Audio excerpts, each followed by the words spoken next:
Digital చెల్లింపుల సంస్థ Paytm తమ కంపెనీ ఉద్యోగులకు పండుగ పూట షాకింగ్ న్యూస్ చెప్పింది. సంస్థపై పడుతున్న ఆర్థిక భారాన్ని తగ్గించేందుకు పేటీఎం మాతృ సంస్థ 197 కమ్యూనికేషన్స్ అనేక విభాగాలకు చెందిన 1000 మందికి పైగా ఉద్యోగులను తొలగించే ప్రణాళికలను ప్రకటించింది. గత కొన్ని రోజులుగా పేటీఎం వివిధ వ్యాపారాలను పునర్నిర్మించే ప్రక్రియను నిర్వహిస్తోంది. ఇందులో భాగంగా ఉద్యోగుల తొలగింపుకు నిర్ణయించుకున్నట్టు తెలుస్తోంది.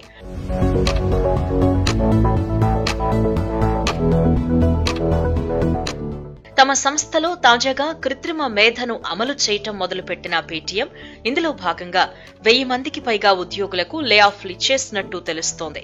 దీంతో మిగతా ఉద్యోగుల్లోనూ కలవరం మొదలైంది.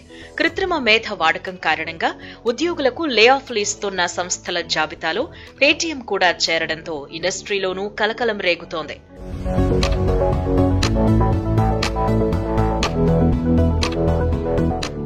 దీంతో రాబోయే నెలల్లో దేశవ్యాప్తంగా ఎక్కువ మంది పేటీఎం ఉద్యోగులు లే ఆఫ్లను ఎదుర్కోవచ్చు.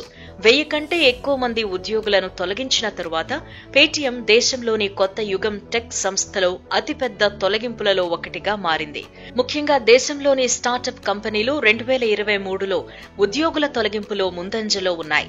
నిధుల కొరత, ఆర్థిక పునర్వ్యవస్థీకరణ మధ్య వేలాది మంది ఉద్యోగులను తొలగించారు. ఇంతకీ రకరకాల కారణాలు చెబుతున్న పేటీఎం చివరకు ఉంటుందా, ఊడుతుందా అని జనం సందేహపడుతున్నారు.